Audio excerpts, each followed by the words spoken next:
If you don't have a great deal, the market will kind of tell you, like, I'm not investing in that deal and I'm not lending on that deal.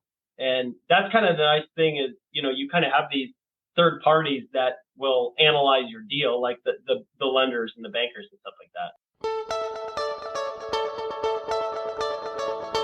Welcome to the Real Estate Mogul MD podcast. Thanks for tuning in and taking control of your financial future. This is a show where we not only motivate and inspire, we give you actionable real-world experience to help you live life by design. You'll hear journeys and stories from other physicians, investors, coaches, consultants, and entrepreneurs. And now, here's your host, Brett Riggins. Today's guest not only knows the language of business, but also is a real estate investor. When I talk about language of business, I'm talking about balance sheet, profit and loss. These are two major things that we need to know as investors, as business owners. And today's guest is the co-founder of realestateaccounting.co. That's REA.co. He owns 40 units himself. He also does the bookkeeping for real estate of up to 90,000 units. Let's talk about experience here. Let's get into this with today's guest, co-founder of realestateaccounting.co, aka REA.co. Everybody, please welcome Mark Kapelman to the show. Mr. Mark Kapelman, here we go, man. And just for the listeners out there who don't know, we typically will have a little banter back and forth before we record the show. And today was an extended version because we're actually part of a group together where our journey started. So exciting. I'm excited to do the conversation. Mark, welcome to the show, man. Yeah, thanks for having me, Brett. Excited to be here. And coming from us from the Windy City, we were just talking about there too, all the way from Chicago. I'm down in the Carolinas now, loving it. And we talked about this journey of why there's certain parts of the year when you live in the North where you say to yourself, why do I live here? Why do I do this? Yeah. So we had this conversation. But before we get into this, Mark, tell us a little bit about your background. You are not a physician, but you have a lot of experience in real estate and real estate accounting with REA.co, REA.co, realestateaccounting.co. And also as a real estate investor. So tell us a little bit about your business background first. Yeah, I've got some credentials after my name, CPA, but, maybe they're not as prestigious as MD. But, I'm an accountant by trade. The longer story that I'll try to make short is I went to college knowing I wanted to get into business, wasn't sure what. And I had a couple uncles that said, hey, look, if you have no idea, but you want to go into business, go into accounting because it is the quote unquote language of business. At some level, as you go up, you got to be able to understand a P&L, a balance sheet, a cash flow, and that is the common language that you're going to speak. So I said, okay, and then you'll come out with a CPA. So I thought that made sense. So, fast forward, I get an undergrad in accounting and then I do a master's because you need a master's to sit for the CPA exam. Got my CPA, started working at Ernst Young. And then, I read the book like everybody reads, which is Rich Dad, Poor Dad. And I'm like, this is interesting. I should get into real estate, because he's all about real estate. And there's one specific line in the book that says, why climb the corporate ladder when you can own the ladder? Mm-hmm. And I was just like cranking at Ernst Young. And then it like hit me like a ton of bricks. I'm like, oh my gosh, you're right. Like I'm on this hamster wheel and it's a good wheel, but I'm not going to own anything. Yes, maybe I'll become a partner of this organization, but it's a huge organization and I'm always going to have bosses and bosses and bosses. So I didn't like that. So my wife and I started exploring real estate. We got into fortune builders like we talked about, started flipping houses in 2013. At that point, I left public accounting because it was really hard to flip real estate and do public accounting. You kind of got to be all in. And in that process, we got so busy flipping houses and, we started buying small multifamily and really doing heavy value add deals that we outsourced our accounting of the real estate because I was still working a day job, W-2, doing accounting all day, flipping houses nights and weekends, trying to take calls with architects during the day, bankers, etc. And my accounting got behind. We outsourced it and just came back really bad. They didn't understand NOI. They didn't understand closing statements. They didn't understand all this jargon that I took for granted. Then I kind of, remembered my public accounting days and was like, hey, there's a specialist for everything in public accounting. Doctors would be no different, but you got a specialist for automotive. You got a specialist for media entertainment. And so I'm like, why isn't there a specialist for real estate accounting, that is? Started looking around, couldn't see that really there was a dominant force online. And that was about 5 years ago. So we were like, look, let's start a business. We've experienced the problem ourselves. We know there's got to be a better way. That's why we started the company. And now, 95% of my time is working on REA. Still own real estate. Have about 40 units in my portfolio. Nothing crazy, but nothing to, I'm happy about that. And still looking at deals when I can. But yeah, that's kind of my story of how I got here. Well, congratulations on the 40 units. That's a big feat in it of itself. Congratulations on the credentials on your name as well, too. No matter what those letters are, that's a feat. So congratulations. Yeah. No, thank you. And alongside of that, beyond the letters that someone may have on their name is the journey of experience that pairs along with it, that parallels with that. And it's very cool that you've built this product or this service off of that stack of experiences. So you're right. I mean, when you go out there and you look for, and I encourage everybody, listeners, our clients, when you start building your team, make sure that team that you're building is doing what you're doing or that you want to do, right? And that person, like if you go get an accountant, you better believe that our accountants have real estate in their own portfolio and know how to account for that stuff too. So very, very cool stuff. I did pick out that you said that flipping houses, you couldn't do your full-time job and flip houses. It's one or the other. You had to be all in flipping houses. Well,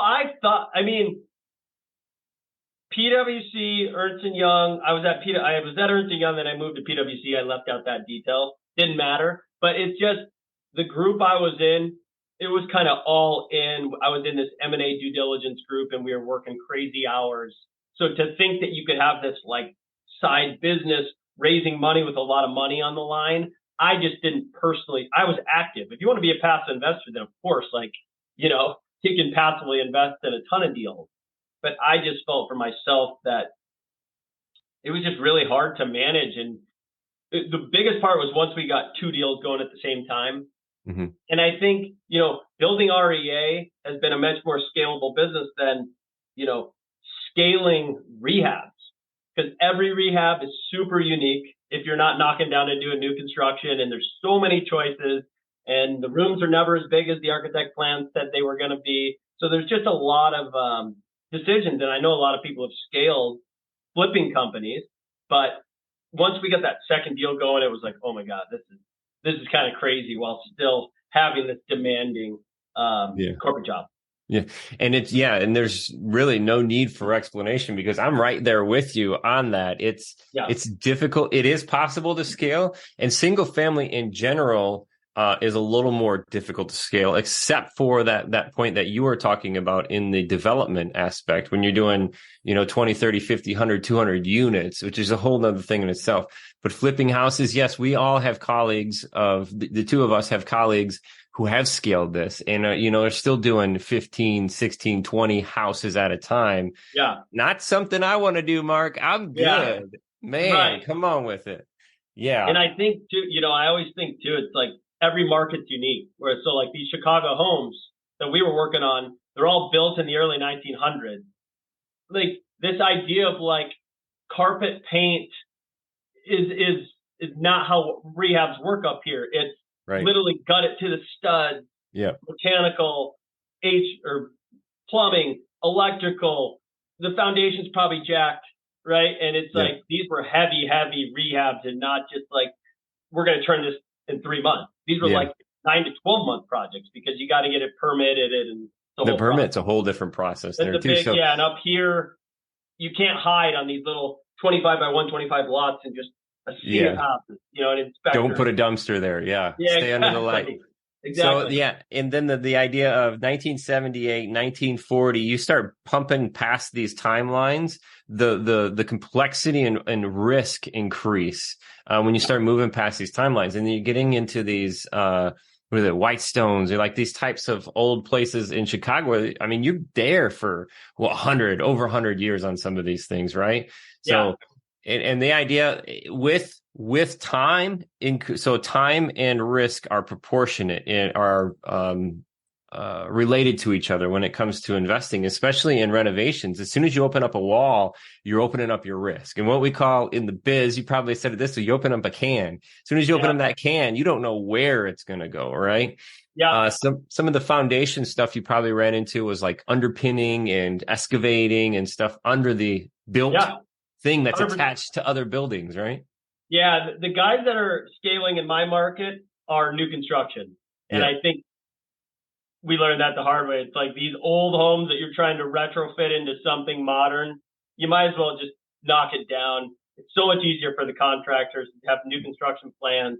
Boom, boom, boom, boom, boom. It may seem like a bigger project, but I actually would much rather do new construction than a full gut heavy rehab. Yeah. Yeah. So knowing what I know now. Yeah.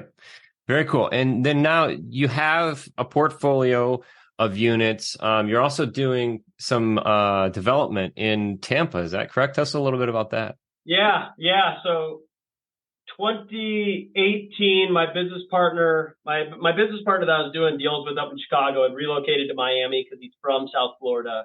And then we kind of took this macro investing look, and we identified Tampa as a market. Like, we were looking at average salary and average rent and some of those ratios, and I can't even remember all the ratios.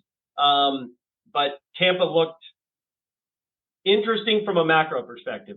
5 years later, I think we were right about Tampa, but it's mainly my business partner that was right. I'll give him the credit. And he's like, hey, look, we could buy a duplex for $450 down there, new construction, and we can Airbnb it. And so, like, gosh, that just seems like new construction. Let's do it, and we penciled the numbers, and hey, if they change the Airbnb rules, it'll still work as a long-term rental. So we bought that, and then it just started doing great.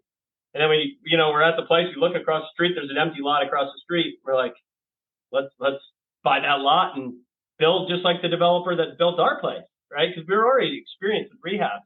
So we bought the lot across the street, built 2 townhomes, sold them, and then we just kept going. So then we bought another lot about a half-mile west and built 8 townhomes.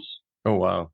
Yeah, that had a successful sellout. And then there was another lot, and we bought that. It happens to be in the qualified opportunity zone, which we didn't really know at the time, and so now we're in the process of building 4 townhomes on that, which those we aren't going to sell because, to really get the full benefits of the QOZ, you need to hold the asset for 10 years. But, it really kind of aligns with our strategy of holding real estate long term. Yeah. We love flipping and developing because it creates short-term profits, but creates a lot of tax also. And obviously cash is great, but this one we're going to hold for, the plan is to hold it long term. And so that project is nearly done, actually. That'll probably be done in Q1. Nice. Yeah, the flip idea, I mean, for us, the flip idea was nice because it generated these bubbles of capital. And those bubbles of capital, then in turn, we would put into the buy and hold forever kind of scenario. And there's always, I tell everybody, it's the kill and eat. It's the kill and eat side. It's the sales piece. It's to go out and get it. But once I get it, I got to go get it again. Right. And that's what I think is harder about flipping. And like, we talked about before we started recording wholesaling, that's where we started too. And it was like amazing to make some quick wholesale profits. But then it's just kind of like you're only as good as your last deal. Whereas if you buy a great deal that's a buy and hold, like now you just start stacking chips. And it's that whole monopoly concept of 4 greenhouses, then a hotel, and then multiple hotels and all around the board. And, hopefully 40 becomes 80 and 80 becomes 160 and, we keep going. But we've loved getting into it.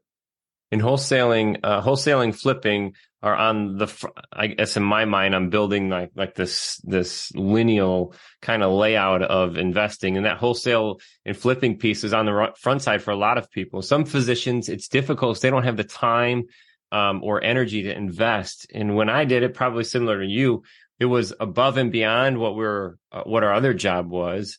But we had the ability to do this. The problem is, I guess the challenge is, Mark, that we definitely have to do it when the market's right. Some markets right now, a lot of markets right now in the single family real estate are going to be difficult. I've noticed in the past 3 to 6 months, the market has weaned out wholesalers, has weaned out these companies where you thought you were scaling up kind of thing. And it's just got to be the right time and the right place, like everything, in order for wholesaling and flipping to work. Flipping, a lot of guys lost their stuff when it came to whether it was COVID or, in 07, 08. If anybody was holding on high interest loans, short-term high interest loans, holding. And when we're doing this kill and eat, a lot of time we're working on the forced appreciation aspect. But that table can get flipped upside down in a hurry if the time and place is wrong. It's another reason why I love buying homes, which is, ironically, I believe 07, 08, 09 rents went up because people couldn't buy as easily. And I've always thought, like, if you have a big enough margin of safety in buy and hold, even if rents go down 5-6%, in theory, you could be okay. Now, this new market of these variable interest rate loans adds a whole new complexity, because I've never done a variable rate loan. Thank God for that. But I get, these bridge loans that people were doing. Those are the ones that are proving like flying in the face of this. Well, with multifamily, you'll be kind of safe if rents decline. Well, not really when your interest rate goes from 3 to 8, because most of those deals, and we have clients, right, that have those types of loans. A lot of those deals aren't cash flowing now. Just the NOI hasn't changed. The NOI is great, but the debt service is double what the pro forma was. Right. Because the NOI does not take into account the note service. Correct. Yeah, it's below the line. Yeah. Interesting. Yeah. Very cool. So this process now, we talk a little bit about REA, and you're calling it REA.co, REA.co. And the idea, I always encourage people to expand their associations, get out, talk, especially with physicians, get outside of your circles, talk with other people besides physicians. And one of the places that we encourage people to go is REIs. REIs, right? REI, Real Estate Investment Association type thing. And that's a cool wordplay on this, but a little bit about REA. What is REA? Yeah, so we are the accountants for property management companies. That is, and our focus is owner operators, because like you talked about at the top of the show, when we go and pitch clients, I'm saying, hey, look, I was you. I was owner operator. I was doing deals and I had crappy accounting. We're servicing that need. But our main focus is with property management companies. So whether that's a property management company that manages 1,000 single family homes, or that's a property management company that manages 333 unit big apartment buildings, 1,000 units. I'm kind of just using that as an example. We do all the accounting for all those rent checks, all the utilities for the building, all the maintenance, the lawn care, the security. I could go on and on and on and on and on. We're doing all that accounting for the property management company.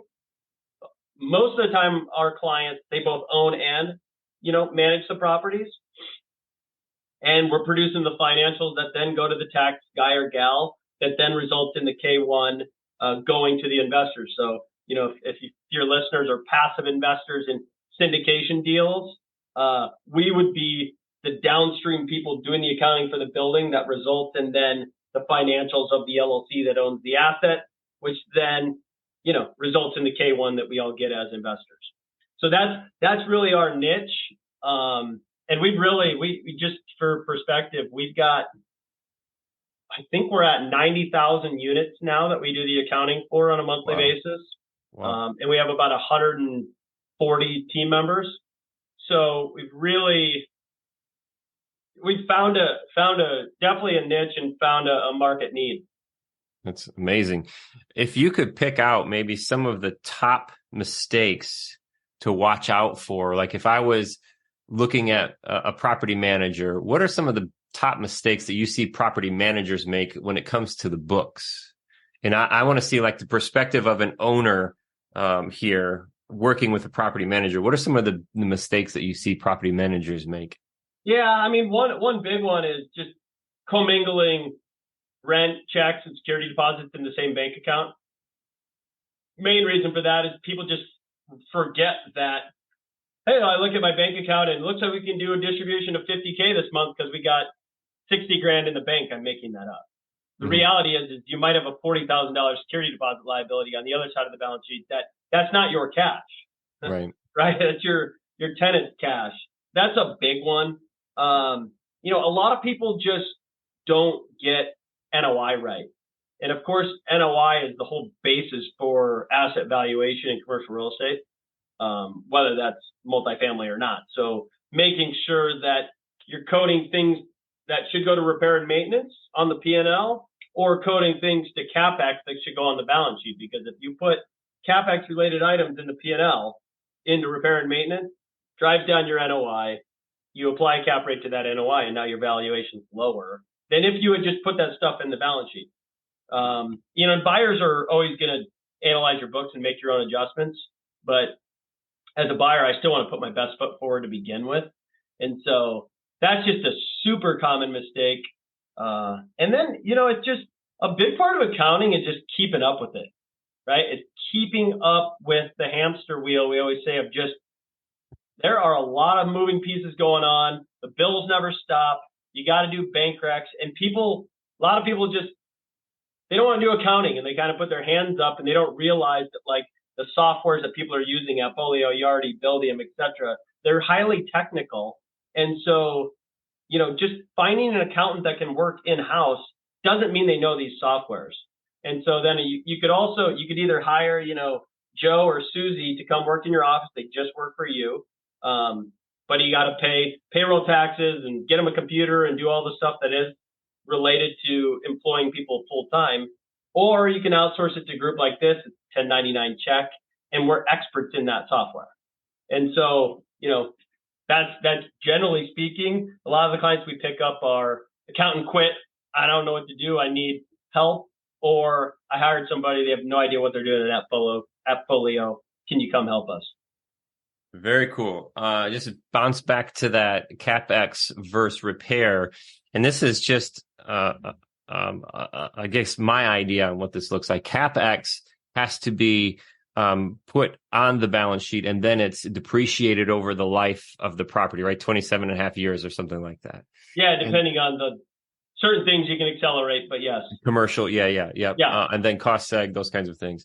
Right. The repair idea is something that it's a cost that can be directly removed from the income, right? To be depreciated instantly. Yeah. So you can take it to the P&L, and it's that whole thing of people want to take everything to the P&L because you get the tax deduction today versus having to realize it over 27 years. But the counter to that is if you put it all into income today, your net operating income looks lower, like I was talking about before. And now it looks like you're making less money than the building actually is making on a run rate basis, because CapEx is kind of non-recurring things, whereas the things in your P&L should be recurring stuff. Turnovers goes in the P&L. But if you've got an apartment and you do new appliances and you do a whole bunch of work, that stuff should run through CapEx. In general, that's more of a one-time thing that you're not doing every turn. And if, I guess, on a long-term perspective, a run rate idea, if I'm not as much concerned on the NOI, if I'm not looking to sell this building in the next 5-10 years, then I'm seeing that benefit if I can realize some more of that stuff now. Yeah, as long as there are some IRS rules. So that it's a great call, Brett. Like, if you're not trying to window dress this thing to sell it, then be as aggressive as possible by putting stuff through the P&L. But even still, there's some IRS rules. So your tax CPA, if they see a massive repair and maintenance number, anybody that's good, I would think, would ask the question, hey, can I see a breakdown of that just to see what's in there? And if you see some 20, 30K line items, I would be going, hey, what is that? Right. Yeah. And like, because I don't know if this is in the tax code, but 2,500 is kind of it's a marker of sorts on any individual invoice, or like an individual line item on an invoice. So, I'll use an extreme example. If you painted 25 apartments and it was $100 each, that's that's repair and maintenance. You're just kind of painting and refreshing. But if you bought a new furnace and it was $2,500 or $3,000, and it's one line item for one unit, I think you would probably want to capitalize that. Yep. Or the IRS would want you to capitalize that. Let's just say that. Whether you ever get audited or not is a different story. Yeah. And I love this conversation, Mark, because in the single family approach where we're not, window dressing is a good way of saying that, where I know I'm going to hold this for a long time. Right.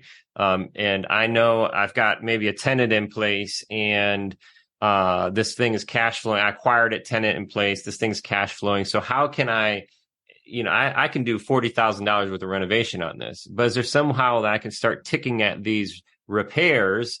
And for the listeners, my fingers are going up in the air with the quotation marks, to where I can do these $2,500 pops, replacing, certain windows in one approach. Yeah. Obviously, I'm working with a tenant in place. And if you're in construction, just as well as I do, it is horrendous when you break apart a project and then you move in with somebody and deal with it. So really, we got to start weighing out the pros and cons of this. Yeah, and I like that. And that's the thing I've always liked about accounting, because, whether it's CapEx or it's P&L, the cash went out the door, right? Like, your cash flow is like, most of us are ultimately looking at that bank account.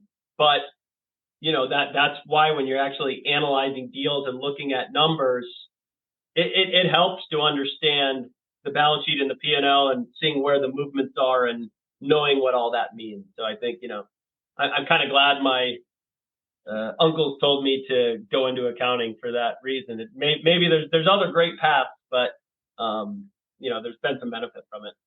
And it's that stack, that's your journey based off these stack of experiences, and starting that process too, Mark, was learning the language of business. And I think, when you said that earlier, that's a great way, because mine was like through the construction and the learning with so many mistakes and the books, man. When I first started my first design build construction company, I can recall it like it's this day. I would come home after working 10, 12 hours, I've got to prepare I've got guys I've got to keep busy tomorrow.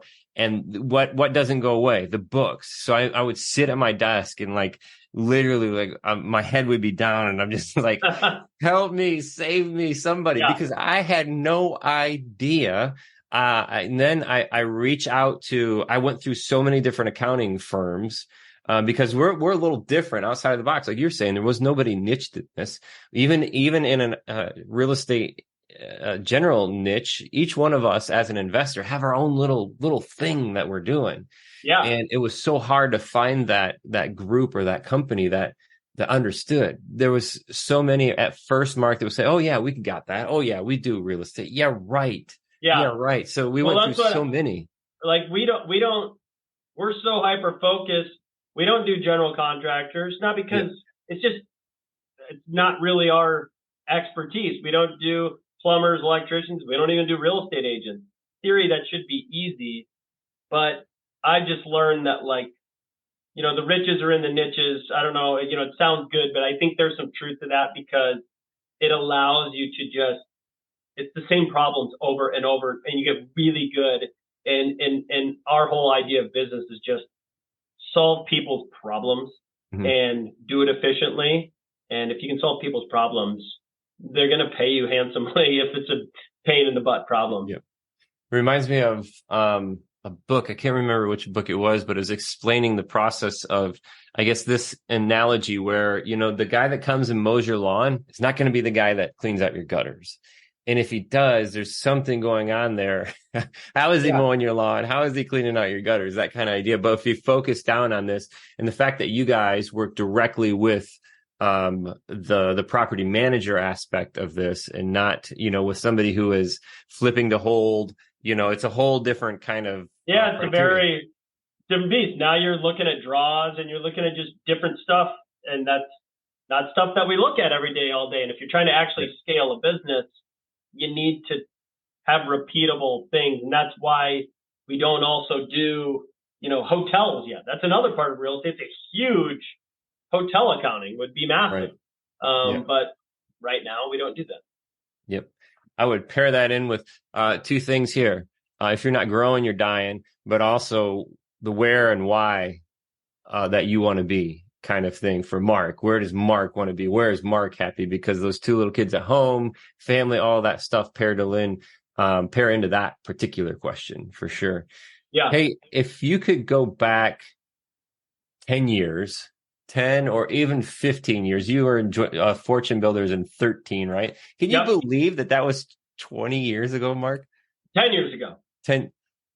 13, not 03. Yeah, I was like 20 years. Wait a second, that's too long. Good thing I'm not the accountant here. Good thing I'm not adding numbers. That's all right. Who's counting? If you could go back, so it's been 10 years. That's still a long time. Yeah. If you could go back 10 years and set yourself aside, somebody that's on the similar path as you, has got maybe a W-2, has got their focus, climbing that ladder, like right before you heard the why climb the corporate ladder when you can own the ladder piece. Mm-hmm. What's something that you would tell that person? Yeah, I would tell them that it's not like it's a marathon. It's not a sprint. Life is long. And, I used to always think I got to get to the next level so fast. And it's like, no, you don't.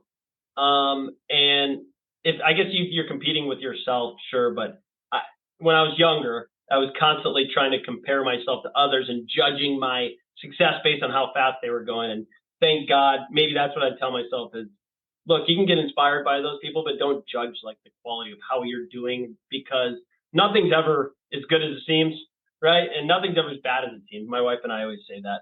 So focus on yourself and your goals. I think the other thing though too is like, you got to buy a deal at some point. Everybody wants to, even what you said earlier, and I'm not going to totally disagree, but like, this market toughs and that market's tough. It's like there's always deals in every market. If you're super diligent, there's always an owner that's desperate to sell, that's going through a life event or whatever it is. At some point, you got to buy a deal and get in the market so that brokers start sending you deals. Because once you've proven that you're a buyer, then people start sending you deals. The other thing that, I was really taught in Fortune Builders, but people I don't think always really understand this, is like, money, the tip of the iceberg is the deal. If you get a great deal, there's going to be equity for the deal. There's going to be debt for the deal. You know what I mean? Like if you have a great deal, the money will chase it. And if you don't have a great deal, the market will kind of tell you like, I'm not investing in that deal and I'm not lending on that deal. And that's kind of the nice thing is, you kind of have these third parties that will analyze your deal, like the lenders and the bankers and stuff like that. But I just think you got in the game, you got to buy a deal. The one thing I really wish I would have done was just like buy a 3-flat, and I wish I would have bought a place in college. I just wish I would have started buying sooner. I bought my first place when I was 29. And I just think, even though I just said it's not a race, but the earlier you start, it's just this compounding effect. So kind of wish I would have done something a little earlier, but who cares also? So that wouldn't be the number one, but start sooner than later. Start sooner than later. Yeah. It's a marathon, not a race. Don't compare yourself to the person next to you. There's so much value in those things. And hopefully you did just get the opportunity to tell that person sitting next to you, because hopefully they're listening today. Yeah, I hope so too. Yeah. And the market piece that you were talking about, 100% agree. The best time, I keep spewing out all these lines, but the best time to buy real estate is 20 years ago. The second best time is now. Now. You have to buy that deal. You have to buy that deal.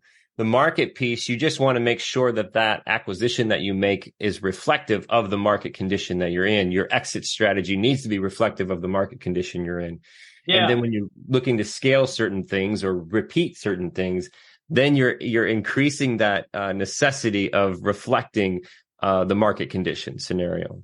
So, yeah, and margin of safety is something that I feel like Fortune Builders talks about, but like I think Warren Buffett talks about it in a different asset class. But it's like you have to have enough margin in the deal that if the market swings, you can still sell it and still break even. If you don't lose money, we've all been there before. But if you give yourself that margin of safety on if rents go down 5 to 6%, am I still breaking even? Okay, great. The chances of that happening are probably lower. Maybe it'll happen though if you buy at the top of the market. But I think just having that margin of safety and stress testing it and say, hey, look, here's a best case scenario. What's a bad case scenario, and what does it look like in a bad case scenario? The market flips really fast, and I got a fire sale on my flip, or like we talked about, rents dip significantly. Like, at what point do I lose money?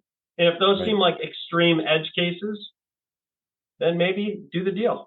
Right. It's gonna feel uneasy the first time, but do the things you fear, and the fear will disappear. That's what I tell my kids constantly when they're scared to do things. I'm like, just do it, and then fear will go away.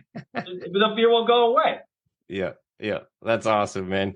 And if any of the listeners have either property managers or curious about what you've got going on, man, they can find you at rea.co. That's rea.co or realestateaccounting.co.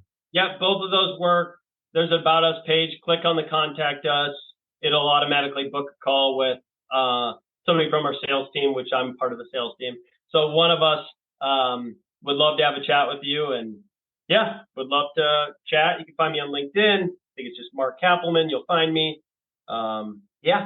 Cool. Well, hey, man, I appreciate your time. And the language of business is a huge piece. And that might be my biggest takeaway. So thank you for sharing that with us. That's something that your family shared with you. Now we get to share with our family here on the Real Estate Mogul MD. Mark, thank you so much. Thanks for having me, Brett. Awesome. And to the listeners out there today, again, thank you for your time and attention. Wow, what a takeaway today. Language of business. If you want to learn more, you can connect with Mark, like I said, at the .co, not .com, .co, rea.co. Reach out to us. You can send us an email, info@physicianwealthsystems.com. And until next time, we enjoy your time. Hopefully you enjoyed your time as well, too. Have a great day.